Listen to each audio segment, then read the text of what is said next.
You want to hear a repetitive joke? Yeah. You want to hear a repetitive joke? No, I'm kidding. Ha ha Matt ha ha Nagy, ha Matt, ha ha I'm kidding. ha. I am kidding. The real joke is that Matt Nagy is play calling for the Bears offense this year. So that's going to be a repetitive joke. I am And so sorry. welcome to another episode of the Two Fans Podcast. I'm your co-host, Joshua Ament, and if you cannot tell, I am running out of creative ways to start these episodes. And I'm your other co-host, Ari Jesselson, and I will pick up the slack. And welcome back to... Well, yeah, scheduling conflicts again that prevent us from doing a Monday recap. And I should probably just say in advance that next week also will not have a Monday recap. But this week we'll have a Tuesday recap, and who knows? We'll either have a Sunday or a Tuesday recap. I'd push for Sunday, but I think if things happen, they happen. I was just waiting you to say the other line. But yes, that's also important information for everyone to know. But the original line I wanted to officially get the show off. Well, it's not Monday.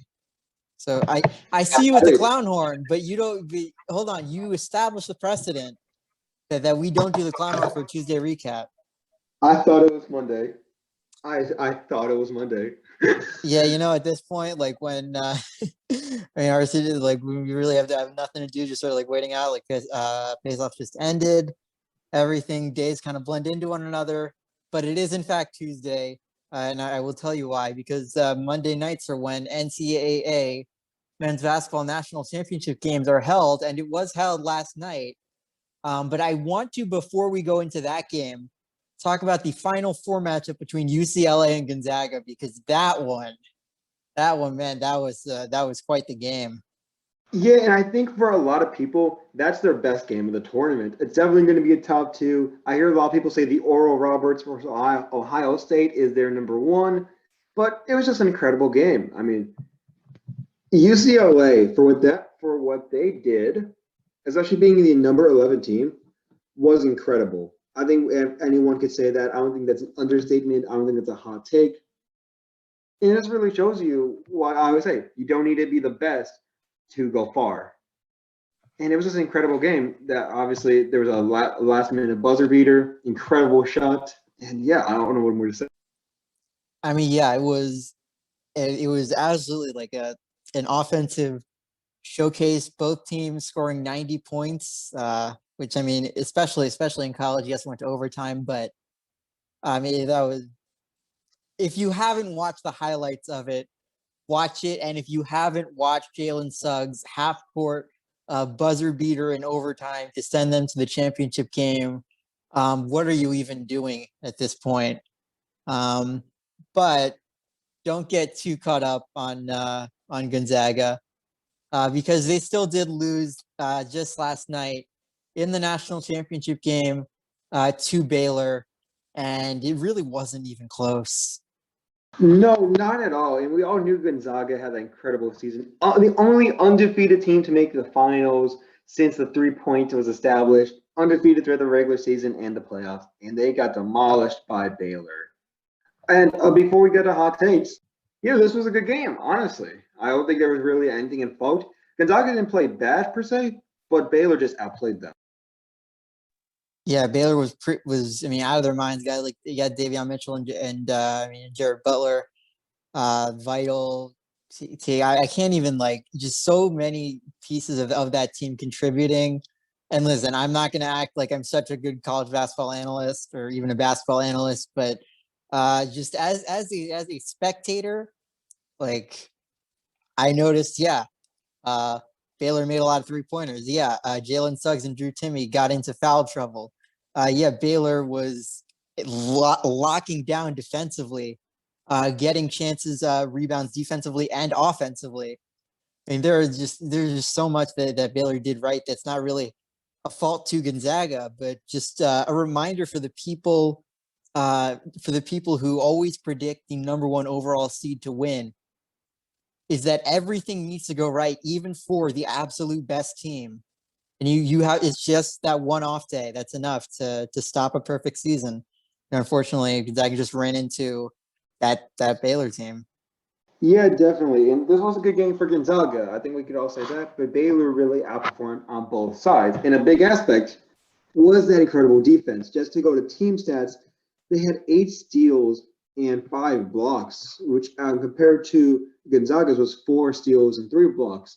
When you see the game, you see a lot of the highlights. You're going to see a lot of Baylor defensive moments because that really was the thing that kept them alive for the majority of the time. And I honestly, Gonzaga didn't play a terrible game.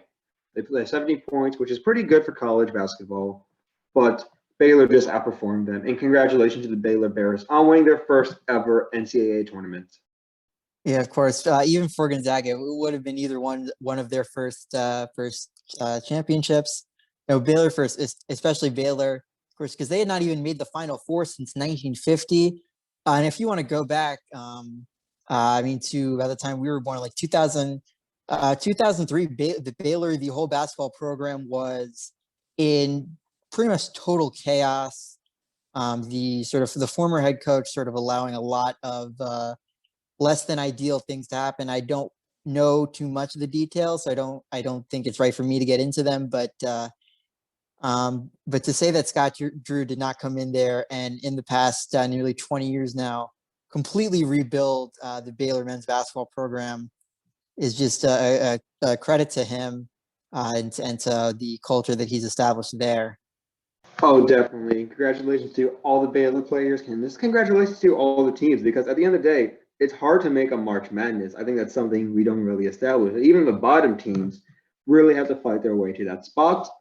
And as little college as little college men's college basketball fans we are, we're even worse women's college basketball fans. So we don't really have a lot to say about this.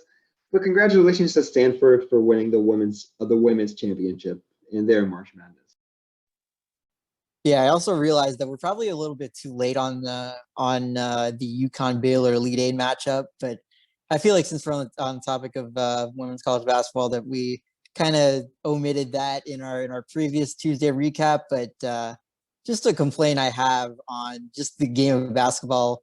Of course, I'm talking about the foul that made that, or excuse me, the non-call that pretty much everyone sees as a foul. I don't know. For me, what sort of stood out in the reaction to that was UConn coach Gino Auriemma, sort of saying that, like, yeah, it was a bad call, but bad calls happen. That's a part of the game, which doesn't sit well with me. Not because he's wrong, because really he's not wrong. Bad calls happen, not just in basketball, but in any sport. But in basketball in particular, just the fact that so many judgment calls have to be made and that they will decide a game, just like we saw with that Elite Eight matchup, that is something that I for one, will never really be comfortable with. I don't know if you have anything to add to that. Yeah, just bad calls happen, but that's the thing that I feel like we kind of had to accept, which is kind of sad when you think about it, because we want sports to be played at their fairest and highest level. We want an obvious call to be an obvious call. And I'm not saying that every single rule in the book has to be called, but sometimes we see these obvious calls that we can all see from a mile away and nothing happens. And that just sucks as a sports fan, even if it's against your team and a lot of times and sometimes even against your own team really. But that's what happens sadly, that there are going to be a lot of missed calls and there are going to be a lot of misdirections. And I don't know, I think we just came to accept that, but hopefully things can change one day. Yeah, hopefully. Speaking of things changing, I know it's pretty broad, but I need some sort of segue. I remember, I don't know if you remember, a couple I think it's actually might be over a month ago. Had mentioned sort of the NHL's recurring COVID outbreaks, and I specifically pointed out how none of them had happened uh, with any of the Canadian teams.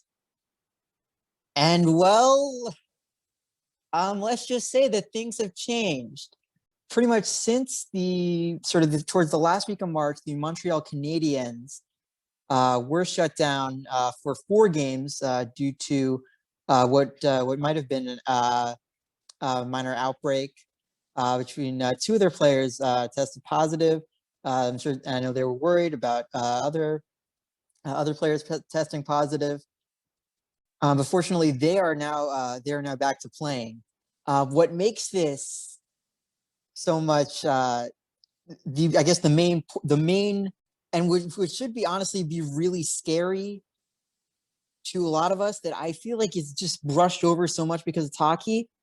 But the Vancouver Canucks right now have 17 of their 22 players on the COVID list. The NHL basically is assuming that the entire team has tested positive. The Canucks schedule, of course, has been shut down basically, I think, indefinitely at this point. No, excuse me. Their next scheduled game, I probably should correct myself there, is actually on Thursday in Calgary. But we really don't know. Of course, they've missed a lot of games. The NHL's deputy commissioner, Bill Daly, has said that the Canucks, who also have not played a game since March 24th, he expects the Canucks to actually complete their schedule. They said that they may have delays in sort of the North Division's playoffs, but when an entire team tests positive, it is not a good sign. The NHL has said that they're not changing their protocols because of this in any way, which I really don't get. And before I turn it over to you, I think we all know what I'm going to say, but that does not mean it is any less worth saying. We are still in a pandemic. Yeah, definitely. And I think a lot of us really know why, because greed. If you cancel these games, you halt the NHL, you're going to lose a lot of revenue at the end of the day. And for the NHL, the thing is, do you rather shut it down and ensure that you're safe, or do you just cancel a few games, sprinkle them out, but you're still making the big money, really? And that's kind of, it's sad, you're affecting people's lives at the end of the day. You're taking that big gamble of what's going to happen. And we've seen a lot with sports, especially this year. And I know I do want to talk about the Houston Texans in later down this episode, but we've seen almost a whole team. And I wouldn't be surprised if the next day or two, it's reported that the entire Canucks team is out with COVID. Everyone on that roster is out. I would not be surprised if that is the case. The thing is, it's really also up to the fans to determine what's going to happen. Because if they see the ratings are down, why would they show that? If people express their opinions on it, and they really speak out to that, hey, this is wrong, stop it, let's see what happens, let's make this change, let's say, hey, this is not good. And even the players also, I feel like a lot of players now are going to come forward and say, listen, I don't feel comfortable, I don't feel safe, this isn't right to play, I'm sitting out. The San Jose Sharks coach just came out and said that this is an awakening for me, because what just happened with the Vancouver Canucks. Yeah, I'm getting the Sharks and Canucks messed up. I'm sorry for that, but yeah, I'm really not surprised at the NHL what they're doing. It really not surprising me, but it's sad at the end of the day that they're really taking the gamble for what it is. They're going with the greed, and they don't see the players' health. I think soon we will really see some guys, a lot of players on the team. We might see guys around the league say, hey, I'm not safe anymore, I'm not comfortable, let's shut this down, I'm not playing anymore. And we saw what happened with the bubble, which I still don't get, because we've seen how efficient the bubble was in the NHL. I feel like, yes, it would be harder to bring that back. Yes, it's going to be a lot more.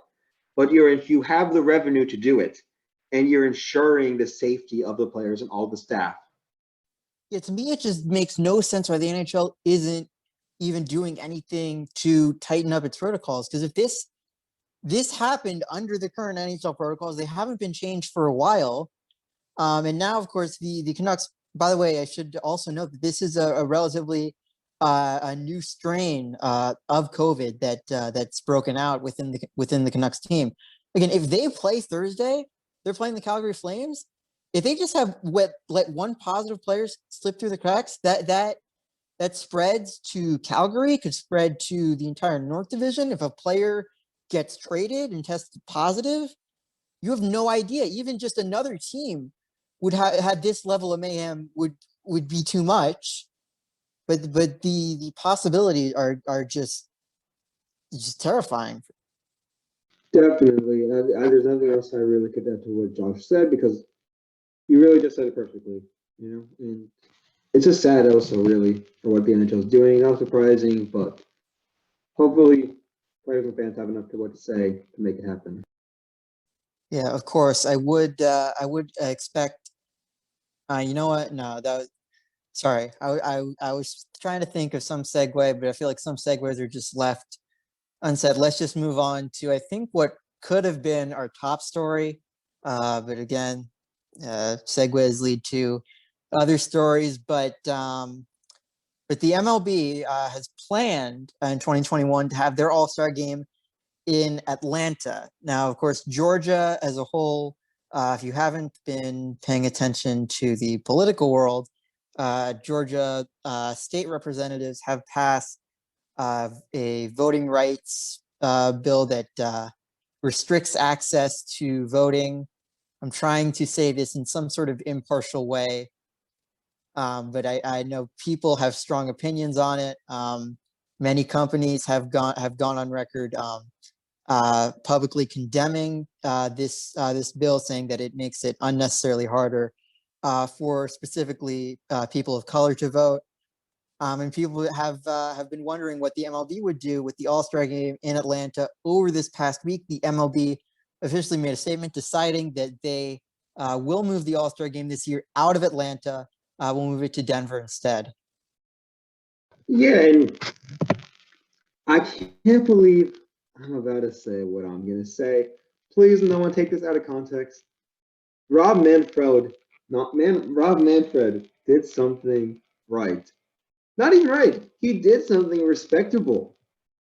Because a lot of the Georgia voting rights are really absurd. They're really stupid. I know there's one that you can't give out food and you can't give out food or water to people waiting online, which is so stupid as fuck. I don't know if we're censoring anymore, but yeah, it's just really stupid. And you see a lot of people, a lot of companies, and a lot of businessmen coming out saying, "Hey, you're just targeting at this point certain ethnicity groups or what they are, knowing of the history as of now in the past, and you're just targeting them." What the MLB is doing now, yes, I know a lot of people want. There's always going to be an argument of, like, "Oh, why are we having politics in sports?" Politics have always been part of sports at the end of the day. You can go back to any time of sports and you will find a political movement in there. You will find a racial movement in there. You can just find anything like that. This is not nothing new. This is just something a lot of people try to ignore. It's not really ignorance. It's just that it wasn't part of the surface level as it is in the past recent years. The thing with the MLB now is also they're going to get a lot of publicity for this because when you say, "Oh, the MLB is moving to Colorado instead of Atlanta because of voting rights," you're going to see a lot of people who don't really care about the MLB say that this is a cool move and they might try it out. I feel like, just as a marketing standpoint, this is an incredible time to capitalize on it. If they do a great skills competition, like we said in a past video about the All-Star games and how they can be better, I got to throw that in somewhere, and you can subscribe because it's on that bottom part. But just what the MLB is doing with this, both in marketing and I guess society-wise, I guess, there's a better word for that, I know, but it still works, is that it's a really great move at the end of the day. You want to show, yes, we're not going to go with this bullshit at the end of the day. We don't want to follow what you're going to say. We want to follow what's right for our guns, what is right for humanity. Because also, the MLB is a really diverse sport. And I know a lot of people don't really think about that as it, but it is a diverse sport when you really go down the rosters for a 9-man team. It really is. And I think that's a lot of people really don't understand. And for the MLB to do this is really showing, hey, we're not going to follow these rules. If we don't want to, we're going to pull out. We don't need your market. We don't need this market. We don't want to be in this publicity. We want to do what's right for our guns. And I really respect what they did. Yeah, for as much as I know we do want to give Robert Manfred a lot of the credit for this move, but really I feel like we are overlooking the players union in this because of course the MLB players union has been historically very strong, very very able to pressure the league to do a lot of things. That's why you still don't have a salary cap in the MLB. That's why that's why the labor agreements to put on a season last year went on for so long, why we only ended up with a 6-game season. But now I see it's being used for really, I guess, the common good. So much for being impartial, but you know what, Ari kind of threw that out the window already. But for the players who saw this and said this can't happen, we can't condone this by having the All-Star game in Atlanta. I mean, good for them for speaking out, for being able to pressure Manfred to make the seemingly popular call and move it to someplace else. I mean, good for them. Yeah, very. There's obviously going to be a lot of people arguing about it, but at the end of the day, for me, it's the respectable thing to do. And just because I'm not going to throw this out anymore, I really want to talk about this topic. You do have a lot of people in politics and the government really complaining about it. Texas Governor Greg Abbott, which I want to talk about, that's why I want to talk about this, said he won't throw out the first pitch in the Rangers home opener because of what happened because of them pulling out in Georgia. What's happening in Texas is really messed up. Great for business. I do say that. And I think, just to get this out there, I think New York really handled businesses terribly, but at least they were safe about it. That's at least the one major thing. But if you don't know, the entirety of Texas is completely open. No mask mandate, anyone can go in. And the Texas Rangers sold over 38,000 tickets. 38,000 people were in attendance. Meanwhile, Texas is one of the worst COVID states in the country. And I know a lot of people are bashing about it online. And I know we did talk about this in the past, that, oh, this is stupid for them opening up. It really is. I don't know what more to say about it. But remember, we're still in a pandemic, quoted by Josh Ament. Wear your mask, stay smart, stay safe. The thing is, I know a lot of us are tired. I know a lot of us are really done with this pandemic. I know a lot of us are done with COVID. I know we're sick. I know we want to go back to normal. I feel that a lot. I know Josh feels that a lot, that we just want everything to go back. The thing is, we don't go back by being ignorant about it. We got to actually work and be smart about it. And just for the record, the stadium's capacity is 40,518 people. They had 38,238.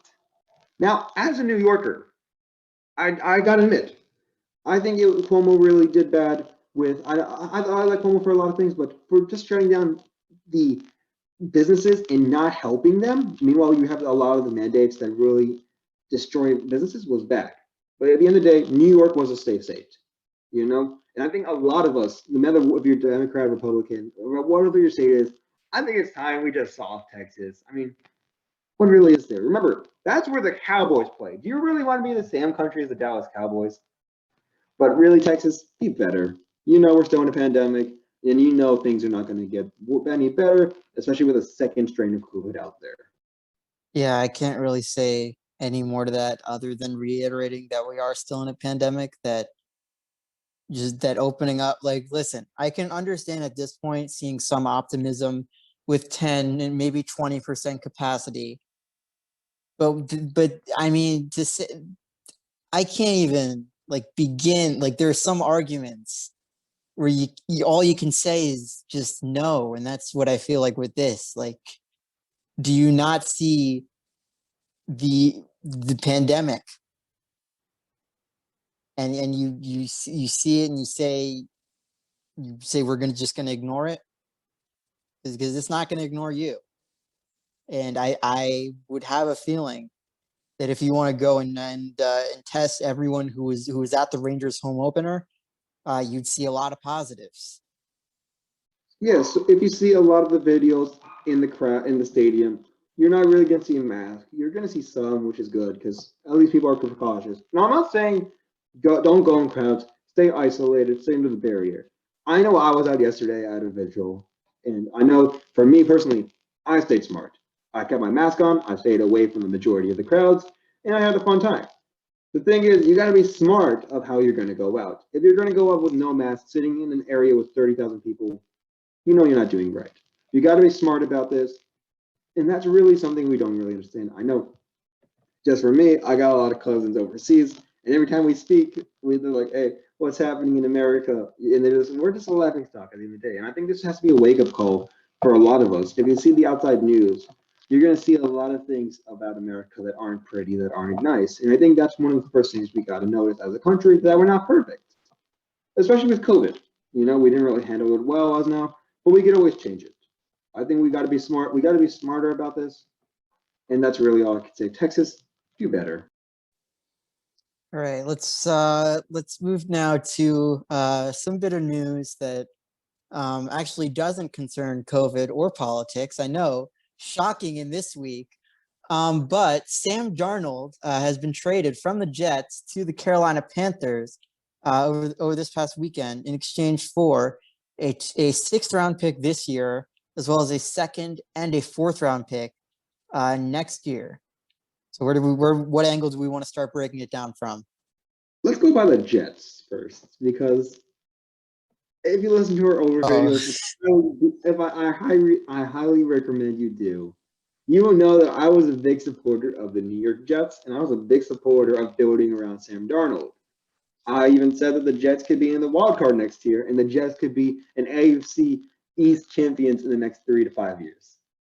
I know this really kind of deprecates it, because you had to build around Sam. Sam was a good quarterback, and he just needed the pieces. And we saw with the Jets, they did add a lot of those pieces. But now you're in a part of square one, because you don't even know what your situation at quarterback is. They might draft Zach Wilson. They might get someone else. But at quarterback, you're at square one. And that's one of the most dangerous things for a franchise. Because at the end of the day, you're having aging players. You're having these new guys who are going to be antsy. And you're having the younger guys whose contracts are going to be up and who could be aging also. Throwing the young quarterback in there doesn't really work a lot. And I know in past drafts, we did see that work tremendously. We saw that Baker Mayfield's rookie year. We broke the TD record. Then broken by Justin Herbert. We saw what's his name? We saw Joe Burrow for those first few games before he got down with an injury, which I hope Bengals, you got to build around him. I think there's no going around it. And we saw Josh Allen take over the realms. And we see a lot of young quarterbacks succeed. The thing is, it's always going to be a gamble. And while the Jets do add a lot of draft picks, which is going to be great because I don't know if you don't know this, but where is this fact? The Jets have 21 picks in the next 2 drafts, 7 in the first 2 rounds. That's kind of like Oklahoma OKC Thunder. It's kind of like those numbers. But the thing is, picks are always risky. You never know what you're going to get, and you could build up on it like the Dolphins and the Browns do, like the Dolphins recently, the Browns in the past, or you could completely throw it out. But the Jets, this was a really risky move, and I don't know. I think I got to boost my Jets. I don't think they are a playoff team in the next 5 years. I don't think they can make it next year. Yeah, I was gonna say 2 things for the Jets. Is number one, that it pretty much solidifies that they're going to be taking Zach Wilson at number 2, which, by the way, with the mock drafts that are coming up now, where you have Lawrence at 1, which I know is foregone, but then Zach Wilson at number 2, Mac Jones at number 3. So I think some people even have Trey Lance or Justin Fields going to the Falcons at number 4, provided they don't trade their pick. Even if they do, they could still go number 4. And this is exactly how you get a draft bust, is by overhyping all of these prospects and saying every single one is going to be a franchise quarterback because they went in the top 5, because we overvalue quarterbacks. And we're pretty much just setting these guys up to fail. Now that tangent's done, this is also the Jetsiest move possible because, of course, Sam Darnold was probably the one consistent thing that you had on offense that maybe in a right system, in a system not led by Adam Gase, you could actually develop him. You could actually turn him into a franchise quarterback. Now, I mean, the current front office just doesn't even want to run that. Just give everything up and going to put Zach Wilson, presumably, in one of the worst situations any rookie quarterback can have. I know we saw what happened with Joe Burrow last year. Even with, he had some weapons, but he just had no O-line. And I mean, okay, Jets have 1 of 5 offensive linemen covered in Mekhi Becton, but I really just can't see anything else going on with that Jets team. Yeah, it's very going to be tough. I mean, you're trading the guy away. And we see a lot of times when you trade the guy, it's because you already have someone younger who is established, who could have proven him, who already proved himself, or is about to prove himself, that you've been working with behind the scenes, or you have some contract issues with the older guy, you need him out, or he's aging and injured. With Sam Darnold, you have none of those. He's a young guy coming off a terrible Jets franchise year. Not just a bad year for him, a bad year for everyone on that team. You have no one established behind him. You have nothing to build upon him. You have nothing to build around a quarterback. I don't know what the Jets are doing here. I know they're going to draft Zach Wilson. I think they're definitely going to take a quarterback now. I think that's what they've proven already. That we're going for quarterback. Don't overthink the draft analysts. Don't think we're going to get a wide receiver. Don't think we're going to get an offensive lineman to help Sam Darnold, because we're going to get an offensive lineman in the third, fourth round to help whoever we draft. Hopefully Zach Wilson can run because he's going to need it. Yeah, I will say I may not know what the Jets are doing, but I know exactly what the Carolina Panthers are doing. Actually, not really. That's a bit of an exaggeration, but the point is that the Panthers really have their options at quarterback now. They could try another year with Teddy Bridgewater as a starter, but I think what's, of course, more likely going to happen is also not that just another option that they could do is they do also have the number 8 overall pick. They could draft a quarterback there and just have Darnold as the transition type of guy. But also what's most likely going to happen is that they're going to take the number 8 pick, draft. I really don't know who. Could be Micah Parsons, could be Jalen Waddle, Jamar Chase, Kyle Pitts. If Sewell drops that low, although I doubt it, but someone to help one aspect of their team. And then Darnold basically just as a low risk prospect to see, hey, can you work in a good system? And if he can, then he's their Panthers franchise quarterback. And if not, oh well, guess they'll draft one in a couple of years. But the point is, the Panthers really, it's just so much upside with really little downside, in my opinion. Of course, Darnold is going to have a run game with Christian McCaffrey and Mike Davis. He's going to have weapons to throw to in guys like DJ Moore and Robbie Anderson, who, by the way, he did have a good connection with in New York. So really for the Panthers and for Sam Darnold both, like this could work out really well. And if not, then they'll part ways. And I really don't think that either of them are gonna fall too hard, unless barring catastrophe, of course. Exactly. It's a very low risk, high reward system for the Panthers. And I don't know if you check their Instagram, but they're hyped about this a lot. There's like 7, 8 posts about Sam Darnold alone. There's memes about it.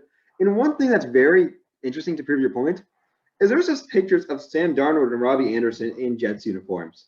Not even Photoshop Panthers uniforms. That just kind of shows their connections with it. In 2019, Robbie's last year with the Jets, he played. He started 15 games, played in all 16 though, and with 52 receptions, had 779 yards and 5 TDs.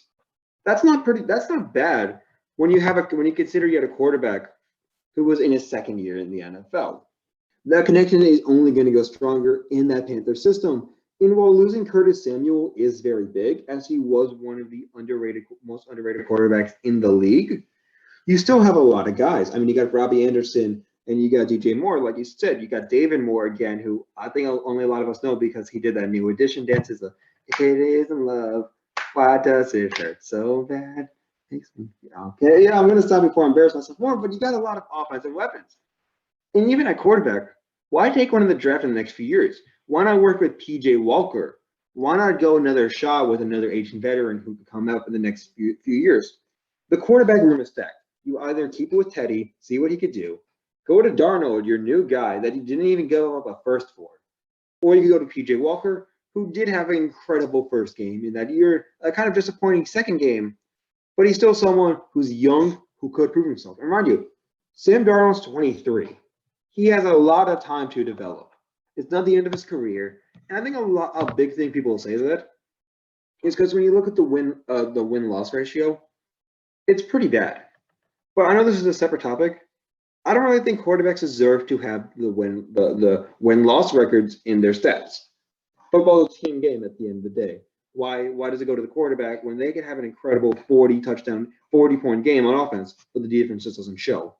Just to go with the Panthers, they got incredible weapons. Christian McCaffrey's coming back. That running game, you already have some guys in the running game. You got some guys on receiver. You have 3 quarterbacks who are reliable. And Panthers, this is going to be a great year.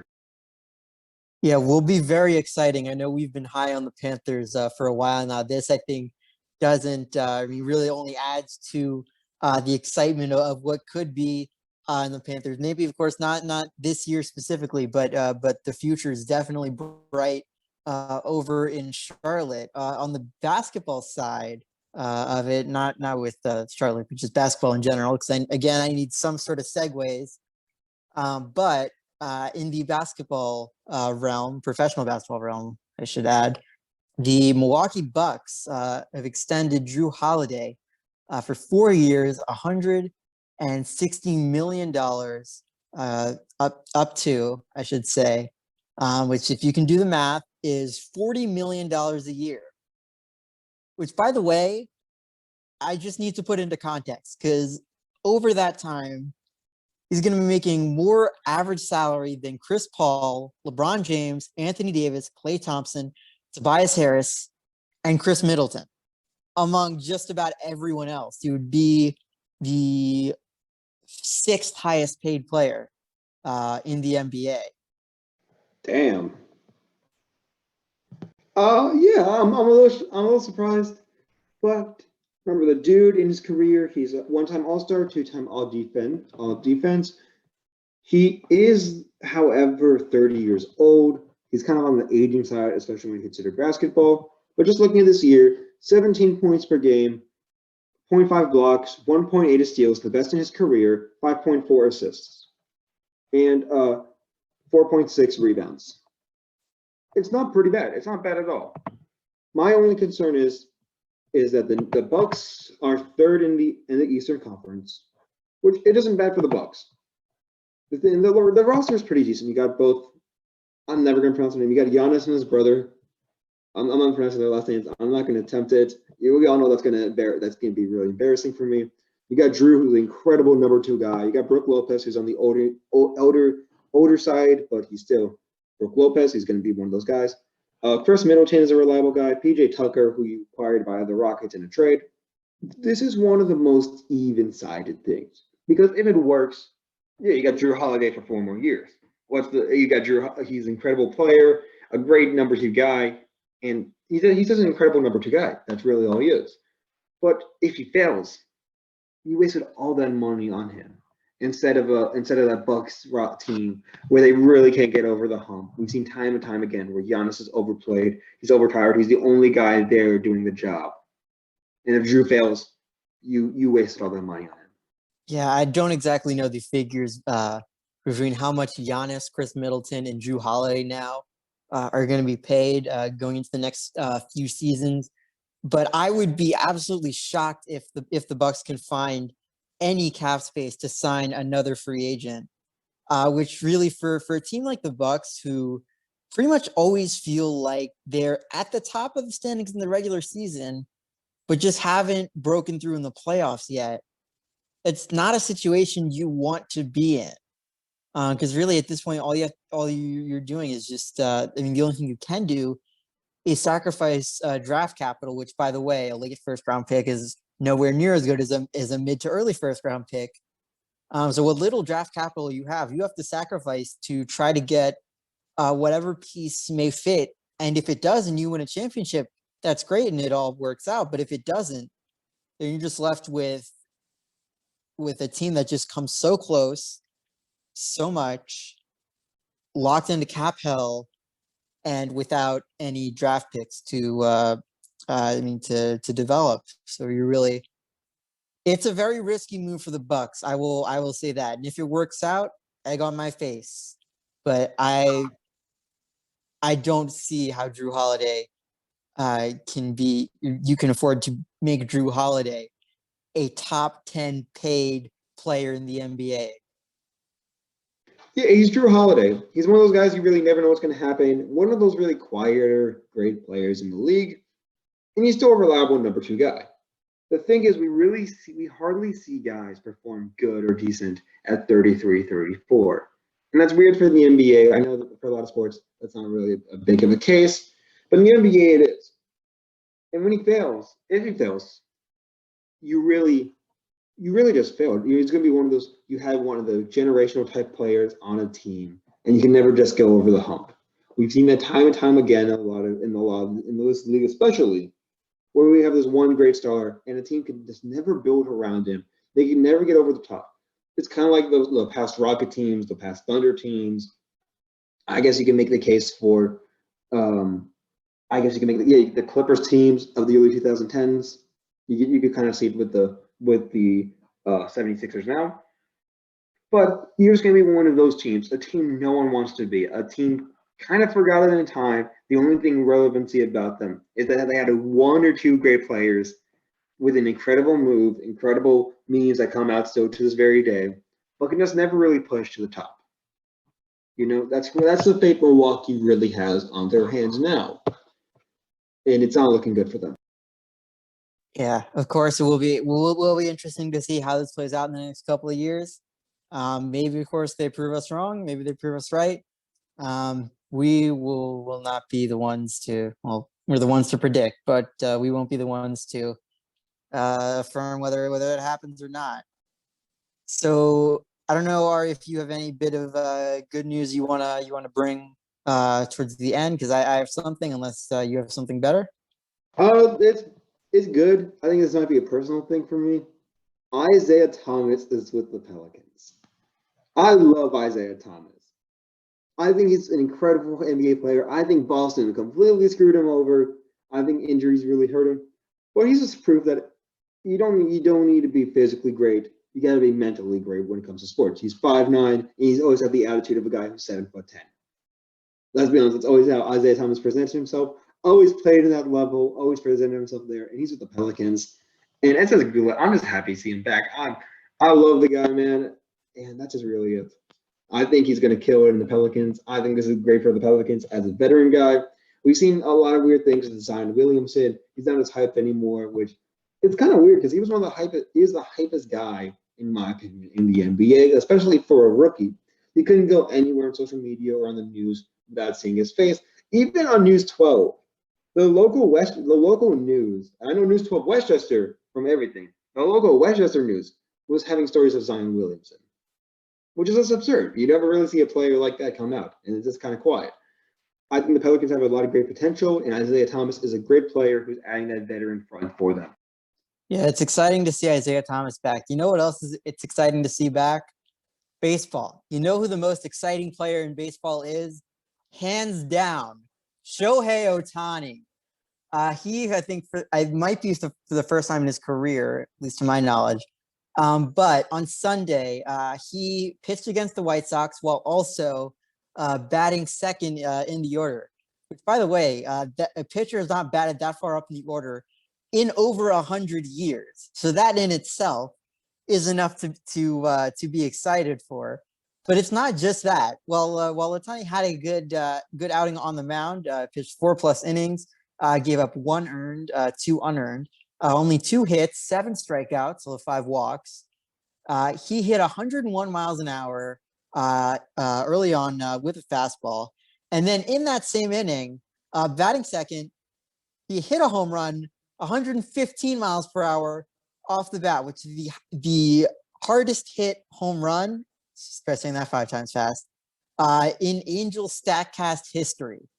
So just hats off to you, Shohei. Keep doing what you're doing. Yeah, just to add on that, he had the fastest pitch by any starting pitcher on the opening weekend with 101 mile per hour. And in the same inning, like you said, hardest home run hit by any player in opening weekend. We have finally seen the true potential of what this guy could have. I think middle school me is really satisfied. I think middle school years are satisfied about this for how great he's becoming. And you just love to hear stories like this. He seems like a great guy. You hear some good stories. And he's just finally really someone who could get back into the role and is finally being the player he's projected to be. Hopefully injuries don't derail his career. Hopefully like in the past when we got a lot of stuff. But for now, I think we're all Eagles fans. Yeah, it's very hard to not like the team and to not like Ohtani and what not like their manager Joe Madden, but that may just be the Cubs fan talking. But with that, let's end the episode off here on these good vibes. Thank you so much for listening to us and bearing with us. We really don't know how often we'll get these up, but we will try at least once a week. That much we can make a promise. We will hopefully within 2 weeks have Monday recaps up again. But again, things are up in the air. Things change. Who knows what's going to happen? These episodes do go up to Spotify, Anchor, YouTube, wherever you get your podcasts. If you have any questions, comments, or something you want us to talk about, you can leave a comment down below on YouTube, or if else, email us at number 2 fanspodcast@gmail.com. I may or may not have said that already, but I would rather say it twice than once. So any final words for we end it off? Oh, I was muted. Just stay safe, stay smart, and wear your mask. But as always, until next time, we will talk to you.